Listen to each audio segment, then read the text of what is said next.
तंत्र विद्या और वाममार्ग, ये नाम सुनते ही शायद दिमाग में कुछ रहस्यमयी या डरावनी सी छड़ी बनने लगती है ना। इस खास एक्सप्लेनर में आपका स्वागत है। आज हम प्राचीन शास्त्रों के आधार पर इस विषय का एक गहरा विश्लेषण करेंगे। हमारा मकसद उन सामाजिक कलंकों और भ्रांतियों को दूर करना है जो सदियों से इस विद्या से जुड़ गए हैं। तो चलिए बिना किसी देरी के शुरू करते हैं और देखते हैं कि शास्त्रों के अनुसार इसका वास्तविक और दार्शनिक स्वरूप आखिर क्या है। तो सबसे पहला और सबसे ऑब्वियस सवाल जो ऐसी रहस्यमयी विद्याओं की बात आते ही हमारे मन में उठता है, क्या वाममार्ग वाकई उतना डरावना और अंधकारमय है जितना समाज ने हमें बताया है? क्या ये सिर्फ काला जादू, वशीकरण या दूसरों को नुकसान पहुंचाने तक सीमित है? आज के इस विश्लेषण की रूपरेखा बिल्कुल टू द पॉइंट होने वाली है। हम पहले भ्रांतियों को तोड़ेंगे, फिर वेद और तंत्र के बीच की समानता देखेंगे, ज्ञान के उपकरणों को समझेंगे, वाम मार्ग का असली अर्थ जानेंगे और अंत में देखेंगे कि इस मार्ग का सच्चा अधिकारी कौन है। चलिए पहले भाग से शुरू करते हैं, तंत्र विद्या को लेकर हमारी सबसे बड़ी गलतफहमियां। देखिए, समाज की आम धारणा और शास्त्रों की सच्चाई के बीच का जो अंतर है वो सच में हैरान करने वाला है। एक तरफ वो बातें हैं जो हम अक्सर सुनते हैं, जैसे कि ये काले जादू, मद्य, मांस और दूसरों को नुकसान पहुंचाने का एक स्वार्थी तरीका है। लेकिन जब हम शास्त्रों को खंगालते हैं तो हकीकत बिल्कुल उलट है। उनके अनुसार ये एक अत्यधिक अनुशासित, निस्वार्थ और अत्यंत पवित्र आध्यात्मिक विज्ञान है। और सबसे बड़ी बात, ये सिर्फ सदाचारी लोगों के लिए है। स्वार्थी और लालची लोगों के लिए इसमें दूर दूर तक कोई जगह नहीं है। इन भ्रांतियों को पूरी तरह से साफ करने के लिए आइए दूसरे भाग पर चलते हैं, वेद और तंत्र की समानता। आपको जानकर शायद आश्चर्य हो, स्वयं भगवान शिव ने कहा है, वैदिक, तांत्रिक और दोनों से मिला हुआ ये मेरे 3 प्रकार के यज्ञ हैं। ये कोटेशन बहुत ही शानदार तरीके से साबित करता है कि शिवजी के अनुसार वैदिक और तांत्रिक रास्तों के बीच कोई वैचारिक टकराव या बुनियादी फर्क है ही नहीं। तो इसका सीधा सा मतलब यह है कि जब हम गहराई से अध्ययन करते हैं तो पता चलता है कि ये दोनों मार्ग आपस में बहुत गहरे जुड़े हुए हैं। उनके कोर प्रिंसिपल्स में कोई भेद नहीं है। फर्क सिर्फ बाहरी टूल्स और उन विधियों का है जो उसी एक परम आध्यात्मिक लक्ष्य तक पहुंचने के लिए इस्तेमाल की जाती हैं। इसलिए सिर्फ बाहरी तरीकों को देखकर तंत्र को भयंकर मान लेना पूरी तरह से गलत है। और यहीं से हम अपने तीसरे भाग में आते हैं, जो है ज्ञान और उसके उपकरण यानी टूल्स। मूल ग्रंथों में इस बात को समझाने के लिए बहुत ही कमाल की उपमाएं दी गई हैं।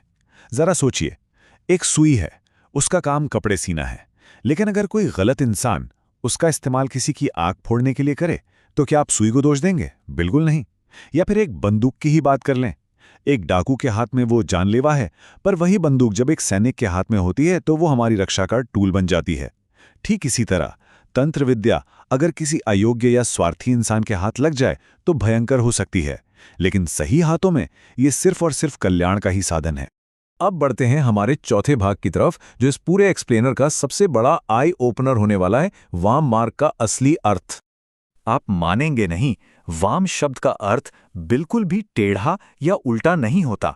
ये एक बहुत बड़ी भाषाई गलतफहमी है जिसने सदियों से लोगों को भरमाया है। प्राचीन निरुक्त और विद्वान दुर्गाचार्य जी के अनुसार वाम शब्द का असली अर्थ है प्रशस्य, यानी प्रशंसनीय, और प्रज्ञावान मतलब अत्यंत बुद्धिमान व्यक्ति। तो इसका सीधा सा अर्थ ये हुआ कि वाम मार्ग कोई डरावना या पापी रास्ता नहीं है, बल्कि ये उन योगियों का मार्ग है जो अत्यंत समझदार और तारीफ के काबिल हैं। ये एक बेहद जटिल और इंटेंस आध्यात्मिक यात्रा है जो विशेष रूप से सबसे प्रबुद्ध और अनुशासित साधकों के लिए ही डिजाइन किया गया है। और ये बात हमें बहुत नेचुरली हमारे 5वें भाग की ओर ले जाती है। प्राचीन ग्रंथों के अनुसार इस विद्या का सच्चा अधिकारी है कौन? मेरु तंत्र और भावचूड़ामणि जैसे ग्रंथ इस मामले में कितने सख्त हैं, ये जानकर आप हैरान रह जाएंगे।